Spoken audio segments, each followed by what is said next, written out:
كثيرا الذي أكمل الله في ختم النبوة أي قصر النبوة أي حكم أن لا نبي بعده أرسله بالحق بشيرا ونذيرا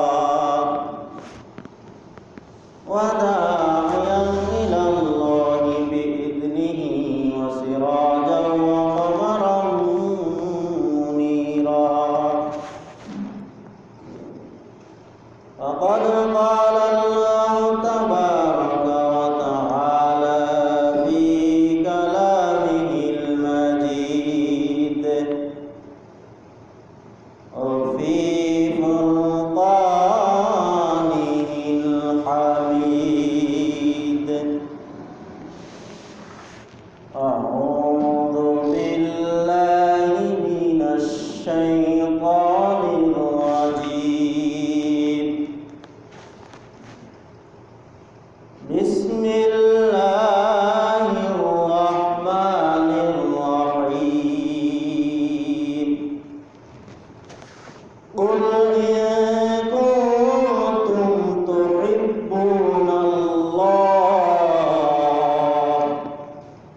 فاتبعوني يحببكم الله ويغفر لكم ذنوبكم والله غفور رحيم صدق الله العظيم. وعن أبي هريرة رضي الله تعالى عنه أنه قال قال سيدنا رسول الله صلى الله عليه وسلم لا يؤمن أحدكم حتى أكون أحب إليه من والده وولده والناس أجمعين أو كما قال عليه الصلاة والسلام. وقال تعالى في شأن حبيبه ومحبوبه آمرا ومخبرا إن الله وملائكته يصلون على النبي يا أيها الذين آمنوا صلوا عليه وسلموا تسليما. اللهم صل على محمد وعلى آل محمد كما صليت على إبراهيم وعلى آل إبراهيم إنك حميد مجيد.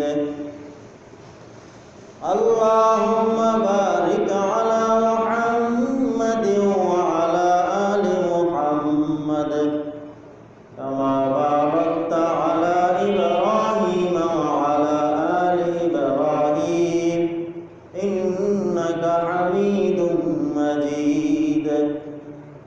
بلغ العلا بكماله كشف الدجى بجماله حسنت جميع خصاله صلوا عليه وآله.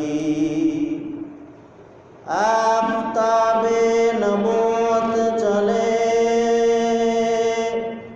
اطفال مدینہ اطفال مدینہ ہے شور مچایا طلع البدر علينا بلغ العلا بكماله كشف الدجى بجماله حسنت جميع خصاله صلوا عليه وآله سبحانك لا علم لنا إلا ما علمتنا إنك أنت العليم الحكيم وسبحانك لا فهمنا إلا ما فهمتنا إنك أنت الجواد الكريم آمنت بالله উপস্থিত সম্মানিত মুআজ্জাজ মুসল্লিয়ান کرام সর্বপ্রথম আমরা সে মহান রব্বে আরশে কারীমের শুকরিয়া আদায় করব যে মহান রব্বে আরশে কারীম আমাদেরকে জুমার মসজিদে আসার বসার কিছু কথা বলার এবং শোনার আমল করার তৌফিক দান করেছেন করবেন সেজন্য আল্লাহ সুবহানাহু ওয়া তাআলার শুকরিয়াকে আদায় করার লক্ষ্যে বিনয় অবনত হয়ে শ্রদ্ধা জনিত চিত্তে হৃদয়ের সবটুকুর আবেগ অনুভূতি ভালোবাসা উচ্ছ্বাসকে উজাড় করে বলি আলহামদুলিল্লাহ। আল্লাহ তাআলার দয়া মায়া অপার করুণা স্নেহ মায়া ভালোবাসা মহব্বত আমাদের উপর আছে বিদায়ী তাহার মহান হুকুম তাহার মহান করে আদায় করার জন্য আমাদেরকে নিয়ে এসেছেন।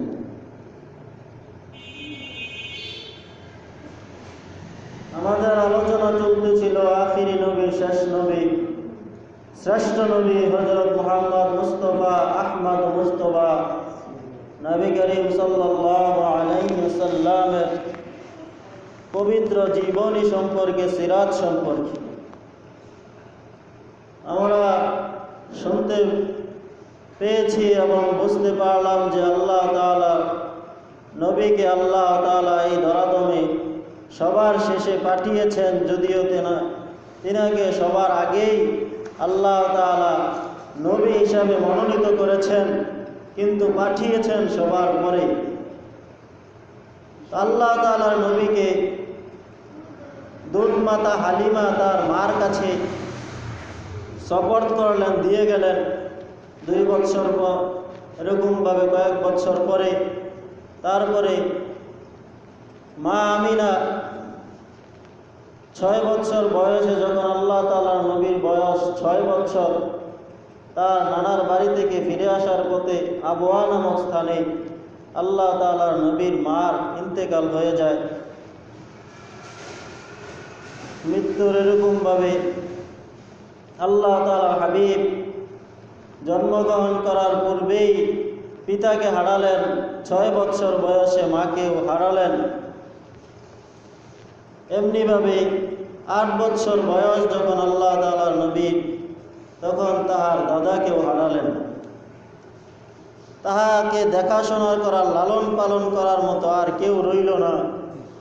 আর এই বাহ্যিক উপকরণের মুমতাজ আল্লাহ তাআলার নবী নয়, স্বয়ং আল্লাহ তাআলা যাকে লালন পালন করবেন তাকে দুনিয়ার কেউ লালন পালন করুক, এটা আল্লাহ তাআলা চান না। এই জন্য একের পর এক আল্লাহ তাআলার নবীর উপর থেকে তার বাহ্যিক উপকরণ যে ছায়া আছে, আব্বা আম্মা দাদা সবগুলোকেই নিয়ে গেলেন। এখানেই আমরা আল্লাহ তাআলার নবীর জীবনী অফ রেখে আল্লাহ তাআলার নবীর জামাল সম্পর্কে আমরা কিছু জানব, তাহার রূপ সম্পর্কে, তাহার সৌন্দর্য সম্পর্কে আমরা আজকে জানার চেষ্টা করব। ইমাম বুখারী রহমতুল্লাহি আলাইহি তিনি বাব কায়েম করেছেন বুখারী শরীফের মধ্যে, বাবু হুব্বি রাসূলিল্লাহ সাল্লাল্লাহু আলাইহি ওয়াসাল্লাম মিনাল ঈমান। আল্লাহ তাআলার হাবিবকে ভালোবাসা ঈমানের অঙ্গ। এই বাবের পূর্বে তিনি বাব কায়েম করেছেন যে তুমি নিজের জন্য যা পছন্দ করো অপরের জন্যও তা পছন্দ করো, নিজের জন্য যা অপছন্দ করো অপরের জন্য তা অপছন্দ করো। ইমাম বুখারী রহমতুল্লাহ আলাইহি মানুষের হককে তিনি আগেই প্রতিষ্ঠা করেছেন, বাব কায়েম করেছেন, এই জন্য যে মানবের হক এটা খুবই একটা তাৎপর্যপূর্ণ বিষয়। এই জন্য আল্লাহ তাআলার নবীর ভালোবাসার আগেই ইমাম বুখারী রহমতুল্লাহ আলাইহি মানুষের হককে উল্লেখ করেছে। এই জন্য আমরাও আল্লাহ তাআলার নবীর জীবনের পূর্বেই মানুষের হক সম্পর্কে আমরা আলোচনা করেছি। সুতরাং আল্লাহ তাআলার নবীকে ভালোবাসা ঈমানের অঙ্গ।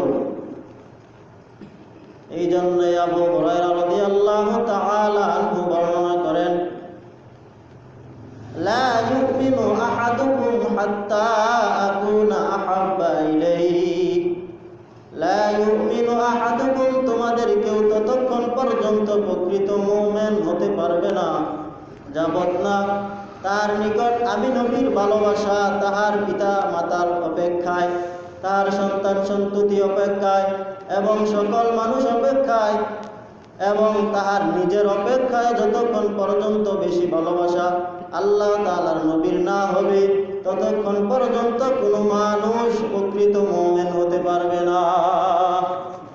প্রকৃত মুমিন হতে হলে অবশ্যই আল্লাহ তাআলার নবীর ভালোবাসা, সকল বস্তু থেকে সকল জিনিস থেকে আল্লাহ তাআলার নবীর ভালোবাসা বেশি হতে হবে। আল্লাহ তাআলার নবীর ভালোবাসা বেশি হলেই একটা মানুষ প্রকৃত মুমিন হতে পারবে। কিন্তু এখানে দেখা যায় যে মানুষের ভালোবাসা, তার প্রত্যেকটা পিতা তার সন্তানকে ভালোবাসে, সন্তান তার পিতাকে ভালোবাসে, স্বামী তার স্ত্রীকে ভালোবাসে, স্ত্রী তার স্বামীকে ভালোবাসে, আত্মীয় স্বজন তাদের আত্মীয় স্বজনকে ভালোবাসে। তাহলে আল্লাহ তাআলার নবী যে বলেছেন আল্লাহ তাআলার নবীকে ভালো না বাসলে প্রকৃত মুমিন হতে পারবে না, কিন্তু আমরা দেখতে পাই পিতার ভালোবাসা সন্তানের জন্য, সন্তানের ভালোবাসা পিতার জন্য, এমনিভাবে স্ত্রীর ভালোবাসা স্বামীর জন্য, স্বামীর ভালোবাসা স্ত্রীর জন্য বেশি দেখা যায়। তাহলে আমরা কিভাবে প্রকৃত মুমিন হব? এই প্রশ্নের উত্তরে ইমাম বুখারী রাহমাতুল্লাহি আলাইহি লিখিত কিতাবের ব্যাখ্যা গ্রন্থ উমদাতুল কারীর মধ্যে আল্লামা বদরুদ্দিন আইনি রহমতুল্লাহ আলাইহি সুন্দর জবাব দিয়েছেন। তিনি বলেছেন যে ভালোবাসা মহাব্বত তিন প্রকার। এক নম্বরে হচ্ছে মহাব্বতে তাবিঈ, দুই নম্বরে হচ্ছে মহাব্বতে শরঈ, তিন নম্বরে হচ্ছে মহাব্বতে আকলি। মহাব্বতে শরঈর আরেক নাম হচ্ছে মহাব্বতে ঈমানি। মহাব্বত বা ভালোবাসা বলা হয় কোনো বস্তুর বিশেষ বৈশিষ্ট্যের কারণে তাহার দিকে অন্তর ঝুঁকে যাওয়া, মাইল হওয়া, ধাবিত হওয়াকে মহাব্বত বলা হয়। তাহলে মহাব্বত কত প্রকার? তিন প্রকার। এক নম্বরে হচ্ছে মহাব্বতে তাবিঈ, অর্থাৎ স্বভাবগত ভালোবাসা। স্বভাবগত যেই ভালোবাসাটা, সেই ভালোবাসাটা এমনি পিতার জন্য সন্তানের, সন্তানের জন্য পিতার, এটা স্বভাব থেকেই এসে যায়। সুতরাং এই ভালোবাসাটা থাকা বাঞ্ছনীয়, এটা কোনো দূষণীয় নয়। আর দুই প্রকার যেই ভালোবাসা, মহাব্বতে আকলি এবং মহাব্বতে শরঈ বা ঈমানি, ওই দুই প্রকারের ভালোবাসা অবশ্যই পিতামাতার থেকে, ধন সম্পত্তি থেকে, ব্যবসা বাণিজ্য থেকে, ভাই বেরাদার থেকে, দাদা দাদি থেকে, স্ত্রী স্বজন থেকে বেশি হতে হবে। মহাব্বতে আকলি এবং মহাব্বতে শরঈ বা ঈমানি। মহাব্বতে তাবিঈটা হচ্ছে গায়রে ইখতিয়ারি, এর মধ্যে কোনো নিজের ইচ্ছাধীন নাই, ইচ্ছা ছাড়াই পিতার প্রতি সন্তানের ভালোবাসা জন্মে। আর মহাব্বতে আকলি এবং শরীরা এটা ইখতিয়ারি, ইচ্ছাধীন। এটা আপনি ইচ্ছা করলেই ভালোবাসতে পারবেন, আবার ইচ্ছা না করলে ওই ভালোবাসা থেকে ফিরে আসতে পারেন। তাহলে মহাব্বতে আকলি হচ্ছে বুদ্ধিগত ভালোবাসা। বুদ্ধিগত ভালোবাসা অবশ্যই আল্লাহ তাআলা নবীর জন্য বেশি হতে হবে। যেমন একজন ব্যক্তির ফোড়া হয়েছে, তাহলে এখন আকলের তাকাদা হচ্ছে, যুক্তির তাকাদা হচ্ছে ওই ফোড়াটাকে কেটে ফেলে দাও। কারণ ওই ফোড়াটাকে কেটে না ফেলে দিলে ওই ফোড়াটার কারণে আরও সম্পূর্ণ জায়গা পচে যাবে। তাহলে ওই সম্পূর্ণ জায়গাকে বাঁচানোর জন্য ওই সামান্য জায়গাকে কেটে ফেলে দেওয়া, এটাই হচ্ছে কি আকলের তাকাদা, যুক্তির তাকাদা। তাহলে বুদ্ধির তাকাদা হচ্ছে আল্লাহ তাআলার নবীকে বেশি ভালোবাসা। এমনিভাবে ইমানি শরঈ যেই ভালোবাসাটা, এটাও আল্লাহ তাআলার নবীর জন্য বেশি হতে হবে। আর আমরা বলেছিলাম যে আল্লাহ তাআলার নবীকে মানুষকে ভালোবাসে 4টা গুণের কারণে। 1 নম্বরে হচ্ছে জামাল, সৌন্দর্যের কারণে, রূপের কারণে বা স্বরের কারণে, অর্থাৎ কারো সুন্দর সুর আছে, সেই সুরটার কারণে মানুষ তার জন্য কি পাগল। এমনিভাবে কারো সৌন্দর্যতা আছে, এই জন্য সৌন্দর্যের কারণে সে পাগল। যেমনিভাবে সিঁড়ি ফরহাদের জন্য পাগল হয়েছে, ফরহাদ সিঁড়ির রূপে জন্য পাগল হয়েছে, লাইলে মজদুর জন্য পাগল হয়েছে, জুলাইখা ইউসুফ আলাইহিস সালামের সৌন্দর্যে আবির্ভূত হয়ে তিনি ইউসুফ আলাইহিস সালামের জন্য পাগল হয়েছেন। তাহলে মোহাব্বতের 4টা কারণের মধ্যে একটা হচ্ছে জামাল, সৌন্দর্যতা। আর এই সৌন্দর্য আল্লাহ তাআলার নবীকে আল্লাহ তাআলা দুনিয়ার মধ্যে সবচেয়ে বেশি দান করেছিলেন। সুবহানাল্লাহ। আল্লাহ তাআলার নবীর সৌন্দর্য সম্পর্কে আম্মা জান আয়েশা সিদ্দিকা রাদিয়াল্লাহু তাআলা আনহা বলেন, আমি একদিন আসার পরে আমার সুইকে হারিয়ে ফেললাম, আর অন্ধকার রাত্রি আমি অপেক্ষায় রইলাম আমার নবী কখন আসবে। আমার নবীর চেহারার উজ্জ্বলতা দ্বারা, আমার নবীর আলোক রশ্মি দ্বারা আমি আমার সুইটাকে খুঁজে বের করব। আল্লাহ তাআলার নবী যখন আমার ঘরে আসলেন, আমার ঘরটা আলোকিত হয়ে গেল। আল্লাহ তাআলার নবীর আলোক রশ্মি দ্বারা আমি আমার সুইটাকে খুঁজে বের করলাম। সুবহানাল্লাহ। তাহলে কত সুন্দর হলে, কত উজ্জ্বল হলে আল্লাহ তাআলার নবীর আলো দ্বারা আল্লাহ তাআলার প্রিয় অর্ধাঙ্গিনী আম্মা জান আয়েশা সিদ্দিকা রাদিয়াল্লাহু তাআলা আনহা তার সুইটাকে খুঁজে বের করেছেন। আম্মা জান আয়েশা সিদ্দিকা রাদিয়াল্লাহু তাআলা আনহা বলেন, লানা শামসুন ওয়ালিল আফাকি শামসুন ওয়াশ-শামসি আফজালু শামসিস সামাই। কয় আসমানের একটা সূর্য রয়েছে। আয়েশা সিদ্দিকা রাদিয়াল্লাহু তাআলা আনহা বলেন, আসমানের একটা সূর্য রয়েছে, আমারও একটা সূর্য রয়েছে।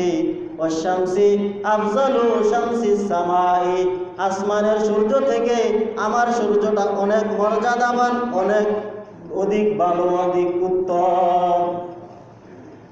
ওয়াশ-শামসি আফজালু, অবশ্যই আমার সূর্যটা আফজল, মর্যাদাবান। ওয়াশ-শামসি আফজালু শামসিস সামাই, সূর্যের আসমানের সূর্য থেকে আমার সূর্যটা অনেক মর্যাদাবান। ফাইন্নাশ শামসা তাতলুউ বা'দা ফাজরিন, কেননা আসমানের সূর্যটা উদিত হয় সকালে, আর আমার সূর্যটা উদিত হয় এশারের পরে। সুবহানাল্লাহ। ফাইন্নাশ শামসা আফজালু, ফাইন্নাশ শামসা তাতলুউ বা'দা ফাজরিন ওয়াশ-শামসি তাতলুউ বা'দাল ইশাই, আর আমার সূর্যটা উদিত হয় এশারের পরে। তাহলে যেই সূর্যটা উদিত হয় সকালে, সকালে এমনি আলোকিত হয়ে যায়, আর যেই সূর্যটা উদিত হয় এশারের পরে, সেই সূর্যটাই কি উত্তম হওয়া বাঞ্ছনীয়। কেননা এশারের পরে থাকে অন্ধকার, ওই সময় যদি আলোকিত হয়ে যায় ঘর, তাহলে ওই সূর্যটাই কি উত্তম। এই জন্য আম্মা জান আয়েশা সিদ্দিকা রাদিয়াল্লাহু তাআলা আনহা বলেন,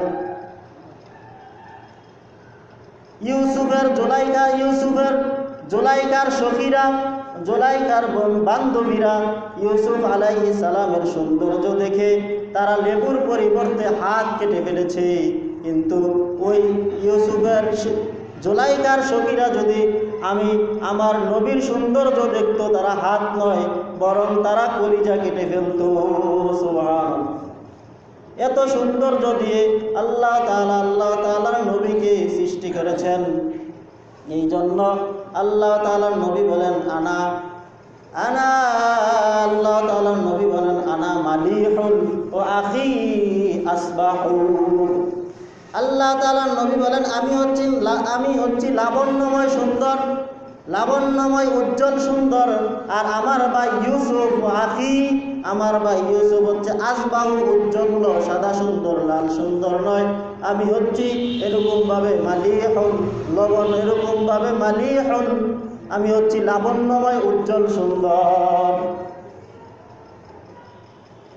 আল্লাহ তাআলার নবীর সৌন্দর্য বর্ণনা করতে গিয়ে কবিগণ বলেন ইয়া সাহিবাল জামাল ওয়া ইয়া সাইয়্যিদাল বাশার, হে সৌন্দর্যের প্রাণকর্তা, এ সৌন্দর্যের সর্দার, ওয়া ইয়া সাইয়্যিদাল বাশার এবং মানুষদের সর্দার। ইয়া সাহিবাল জামালি ওয়া ইয়া সাইয়্যিদাল বাশার লাকাদ নাওয়ারাল কামার, তোমার সৌন্দর্য তাদের থেকেও বেশি সুন্দর।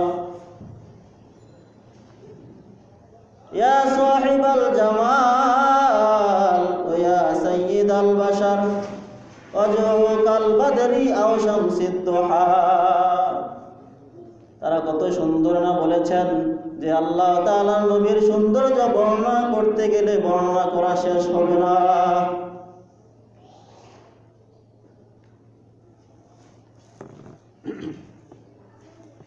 লানা শামসুন ওয়ালিল আফাকি শামসুন, আল্লাহ তাআলার নবীর সৌন্দর্য বর্ণনা করে কেউ শেষ করতে পারবে না। ইয়া সাহিবাল জামালি ওয়া ইয়া সাইয়্যিদাল বাশার লাকাদ নাওয়ারাল কামারি লাকাদ নাওয়ারাল কামার। লা ইউমকিনু সানাউ কামা কানা হাক্কুহু বাদাল খুদা বুজুর্গি তুই কিসসা মুখতাসার। কবি বলেন লা ইউমকিনু সানাউ, তোমার সানা, তোমার গুণগানে, তোমার গুণগান, তোমার নাত, তোমার সিফাত বর্ণনা করে কেউ শেষ করতে পারবে না। লা ইউমকিনু সানাউ কামা কানা হাক্কুহু, যেমনি তোমাকে বর্ণনা করা দরকার এরূপ বর্ণনা, হুবহু বর্ণনা, যথাযথ বর্ণনা কেউ করতে পারবে না। তবে সংক্ষেপে একটা কথা বলে দেই, আল্লাহ তাআলার পরেই তোমার বুজুর্গি, তোমার সম্মান। কবি সংক্ষেপে বলে দিতেছেন যে তোমার সিফাত বর্ণনা করে কেউ শেষ করতে পারবে না। বাদাল খুদা বুজুর্গি তুই কিসসা মুখতাসার, তবে সংক্ষেপে বলে দেই যে তোমার সম্মান আল্লাহ তাআলার নবীর পরেই। সুবহানাল্লাহ।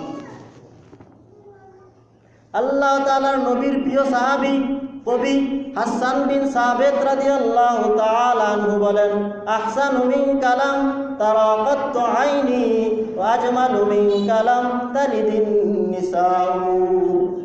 আহসানু মিনকা, তোমার থেকে অধিক সুন্দর, লাম তারাকাতু আইনি, আমার চক্ষু কাউকে দেখেনি, তোমার থেকে অধিক সুন্দর আর কাউকে আমার চক্ষু দেখেনি। আজমালু মিন কালাম তালিদিন নিসাউ, এবং তোমার থেকে অধিক সুন্দর কোন নারী আজ পর্যন্ত জন্ম দেয়নি। খুলিকতু মুবাররাআম মিন কুল্লি আইবিন, আল্লাহ তাআলা তোমাকে এমনভাবে সৃষ্টি করেছেন যে তোমার কোনো ধরনের আইব নাই, তোমার কোনো ধরনের দোষ নাই। খুলিকতু মুবাররাআম মিন কুল্লি আইবিন, আল্লাহ তাআলা তোমাকে সকল ধরনের দোষ ত্রুটি থেকে মুক্ত করে তোমাকে আল্লাহ তাআলা তৈরি করেছেন, সৃষ্টি করেছেন। কান্নাকা খুলিকতা কামা তাশাউ, যেমনটি তুমি চেয়েছো এমনটি আল্লাহ তাআলা তোমাকে তৈরি করেছেন। অন্য কবি বলেন লামিয়াতুল মুজিজা নামক কিতাবের মধ্যে আল্লামা হাবিবুর রহমান খয়রাবাদী রহমতুল্লাহ আলাই তিনি সুন্দর করে লিখেছেন ওয়াজহু কাল বাদরি আও শামসিদ দুহা, পূর্ণিমার চাঁদ এবং সকালের সূর্যের উজ্জ্বলের ন্যায় তোমার চেহারাখানি। ওয়াজহু কাল বাদরি আও শামসিদ দুহা ওয়া সাদরুহু মিশকাতু আনওয়ারির রাসূল, আর তোমার বক্ষখানি হচ্ছে সকল নবী রাসূলদের উজ্জ্বল আলোক রশ্মি। সুবহানাল্লাহ। ওয়াজহু কাল বাদরি আও শামসিদ দুহা সাদরুহু মিশকাতু আনওয়ারির রাসূল। আল্লাহ তাআলা নবীর চেহারার সৌন্দর্য সম্পর্কে জাবের বিন সামুরা রাদিয়াল্লাহু তাআলা আনহু কতই না সুন্দর বলেছেন। জাবের বিন সামুরা রাদিয়াল্লাহু তাআলা আনহু বলেন, আমি একদিন রাত্রে পূর্ণিমার রাতে আমি একদিন দেখলাম পূর্ণিমার রাতে আমার হাবিবকে, আমার প্রিয় নবীকে তিনি দুইটা লাল টুকরা কাপড় পরিহিত অবস্থায়, আমি একবার চাঁদের দিকে তাকাই, আরেকবার আমার নবীর চেহারার দিকে তাকাই, একবার আমার নবীর চেহারার দিকে তাকাই, আরেকবার চাঁদের দিকে তাকাই। আমি পরক্ষণে এই সিদ্ধান্তে উপনীত হলাম যে আমার নবী চাঁদের থেকেও অধিক বেশি সুন্দর। এই কথাটাই আমার উস্তাদ মাওলানা হুমায়ুন কবির সাহেব গীতিকার সুরকার স্বপ্নশ্রী সাংস্কৃতিক ফোরামের প্রতিষ্ঠাতা পরিচালক কত সুন্দর বলেছেন।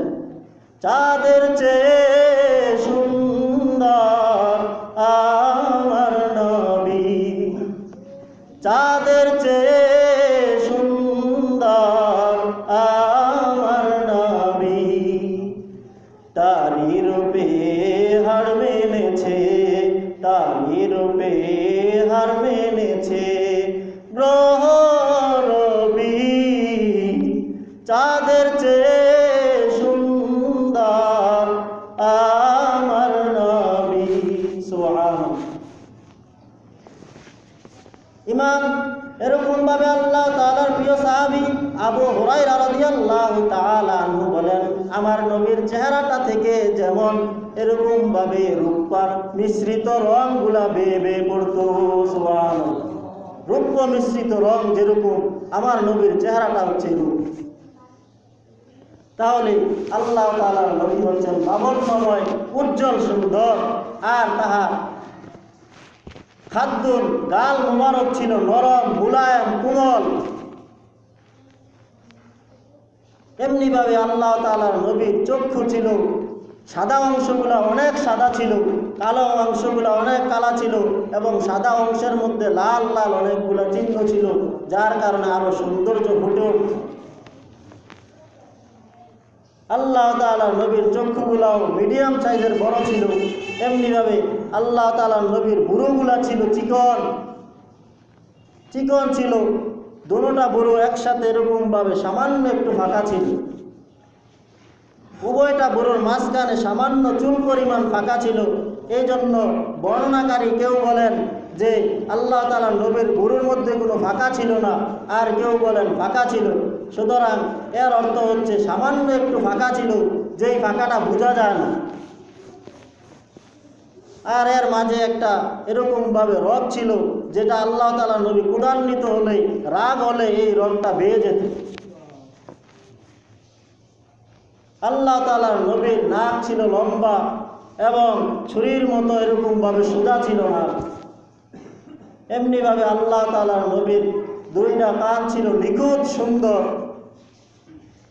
আল্লাহ তাআলার নবীর দাড়ি মুবারক ছিল ঝুলন্ত, যেগুলা এরকম ভাবে সাহাবায়ে কেরাম পিছন দিক থেকে যখন আল্লাহ তাআলার নবী নামাজ পড়াতেন, তখন সাহাবায়ে কেরাম বুঝতে পারতেন যে আল্লাহ তাআলার নবী দাড়িগুলা লম্বা, এই জন্য তার দাড়িগুলা নামাজ পড়ালে এরকম ভাবে ঝুলত।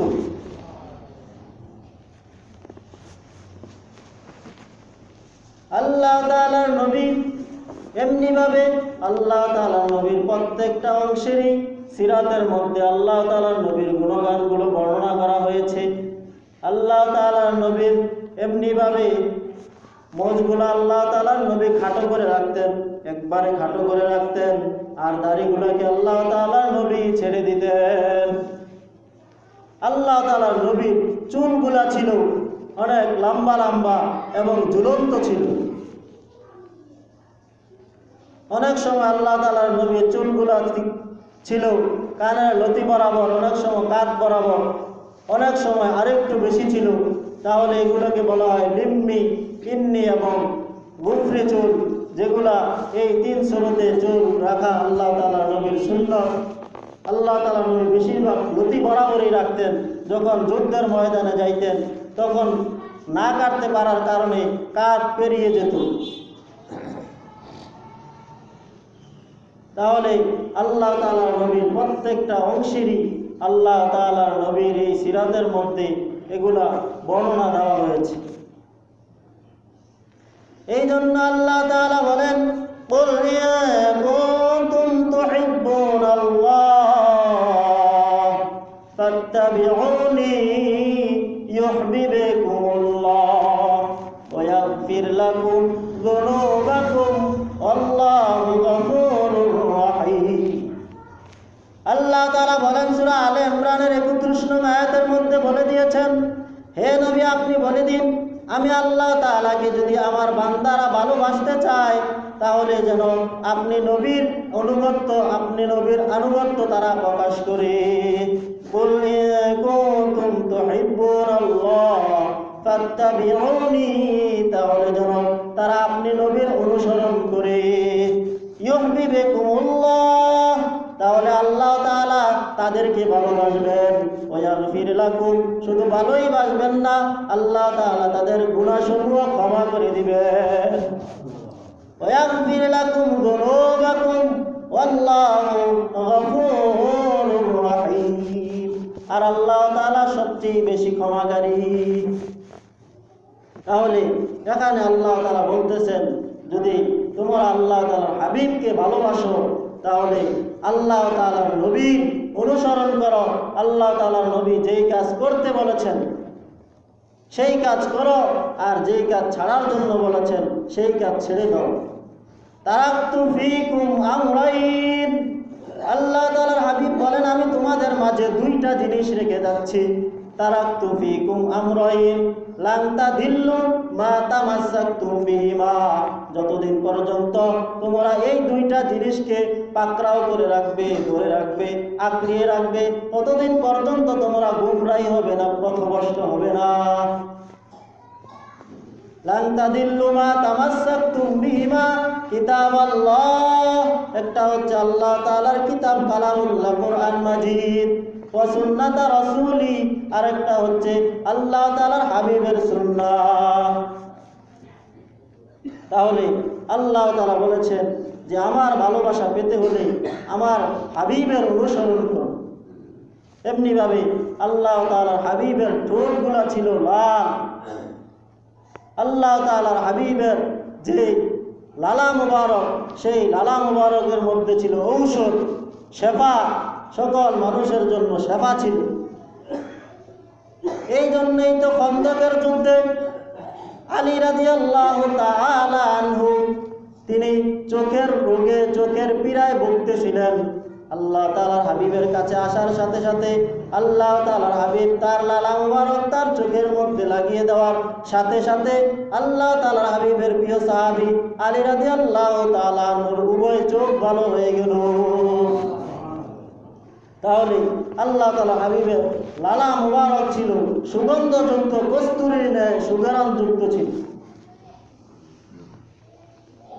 হাসান রাদিয়াল্লাহু তাআলা আনহু আল্লাহ তাআলার হাবিবের প্রিয় নাতি, তিনি বলেন আমার যখন ক্ষুধা লাগতো, ক্ষুধায় কাতর থাকতাম, তখন আল্লাহ তাআলার নবীর কাছে গেলে আল্লাহ তাআলার নবীর জিহ্বা মুবারক যদি চষতাম আমার পেটের ক্ষুধা দূরীভূত হয়ে যেত। দুধের শিশুরা ক্ষুধাক্রান্ত হলে, তারা ক্ষুধায় পড়ে গেলে আল্লাহ তাআলার নবীর লালা মুবারক দিলে তাদের দুধের ক্ষুধা নিবারণ হয়ে যেত। আল্লাহ তাআলার নবীর লালা মুবারক ছিল আরোগ্য সেবা। সুতরাং সেই জন্যই আল্লাহ তাআলার নবীর এই লালা মুবারক সম্পর্কে সিরাতের কিতাবের মধ্যে অনেকগুলো ঘটনা এসেছে। আল্লাহ তাআলার নবীর প্রিয় সাহাবী আবু বকর সিদ্দিক রাদিয়াল্লাহু তাআলা আনহু যখন গুহার মধ্যে সাপের বিষে আক্রান্ত হয়ে গিয়েছিলেন, তিনি মরণের সন্নপন হয়ে গিয়েছিলেন। ব্যথায় কাতর হয়ে তিনার চোখের পানি যখন আল্লাহ তাআলার হাবিবের রান মোবারকের মধ্যে পৌঁছল, তখন তিনি জানতে পারলেন যে আবু বকর বিষাক্ত সাপের ছোবলে এরকমভাবে মারাত্মকভাবে আক্রান্ত হয়ে আছেন। তখন আল্লাহ তাআলার হাবিবের লালা মুবারক ওই বিষাক্ত স্থানের মধ্যে দেওয়ার সাথে সাথে বিষগুলো দূর হয়ে গেল। তাহলে আল্লাহ তাআলা হাবিবের লালা মুবারক ছিল শেফা, আরোগ্য। এমনিভাবে মদিনার এক কূপের মধ্যে পানি নাই, আল্লাহ তাআলার হাবিব বললেন তুমি একটু পানি আনো। পানি আনার পরে ওই কূপের মধ্যে আল্লাহ তাআলার হাবিব কুলি করে ওই কূপের মধ্যে দেওয়ার সাথে সাথে কূপের নিষ্কৃত পানি, যেখানে পানি নাই ওই কূপের মধ্যে পানি কূপের বরাবর হয়ে গেল। আর ওই কূপের থেকে আজও পর্যন্ত সুগন্ধ গ্রাম এখনো পর্যন্ত বিদ্যমান রয়েছে। তাহলে আল্লাহ তাআলার হাবিবের লালা মুবারক ছিল সুগন্ধময়, সুগন্ধযুক্ত। এমনিভাবে আল্লাহ তাআলা হাবিবের কাঁধ ছিল চৌড়া, উভয় কাঁধ চৌড়া ছিল, এবং আল্লাহ তাআলা হাবিবের গলা মোবারকও ছিল উজ্জ্বল সুন্দর। মিডিয়াম সাইজের লম্বা ছিল, কাঁধের দৈর্ঘ্য ছিল অনেক বেশি, এক কাঁধ থেকে আরেক কাঁধের দূরত্ব অনেক ছিল। এমনিভাবে আল্লাহ তাআলার হাবিবের এমনিভাবে বগলও আল্লাহ তাআলার হাবিবের অন্যান্য অঙ্গের মতো সুন্দর ছিল। সুবহানাল্লাহ। বগল মুবারক, আমাদের বগল মুবারক এরকমভাবে শরীরের মতো সুন্দর নয়, কিন্তু আল্লাহ তাআলা হাবিবের বগল মুবারকও ছিল সৌন্দর্য, চেহারার মতো সুন্দর, শরীরের মতো সুন্দর ছিল। সাহাবায়ে কেরাম যদি মহানাকা করতেন তাহলে তখন বগল থেকে মেশক আম্বরের কস্তুরীর ঘ্রাণ আসতো। সুবহানাল্লাহ। আর আল্লাহ তাআলার হাবিবের এমনিভাবে দুই কাঁধের মাঝে পিঠের মধ্যে একটা মোহরে নবুয়ত ছিল, আনা খাতামুন নবিয়্যিন, যেটা হচ্ছে মোহরে নবুয়ত, নবুয়তের সর্বশেষ মোহর। এটাকে আল্লাহ তাআলা এরকম ভাবে পিঠের মধ্যে স্থাপন করেছিলেন। এটা কবুতরের ডিমের ন্যায় ছিল। আর আল্লাহ তাআলার হাবিবের এমনিভাবে চোখ দ্বারা তিনি সামনেও দেখতেন, পিছনেও দেখতেন। সুবহানাল্লাহ। এটা আল্লাহ তাআলারই একটা এরকম ভাবে কুদরত। আল্লাহ তাআলা মাঝে মধ্যে আল্লাহ তাআলা হাবিবকে এই শক্তিটা দিতেন। যেমন হাদিসের মধ্যে এসেছে, আল্লাহ তাআলার হাবিব বলেন, আমি যে তোমরা যখন নামাজ পড়ো আমার সাথে, তোমরা যখন রুকু সাজদা করো, আমি তোমাদের রুকু সাজদাগুলো দেখতে পাই। সুবহানাল্লাহ।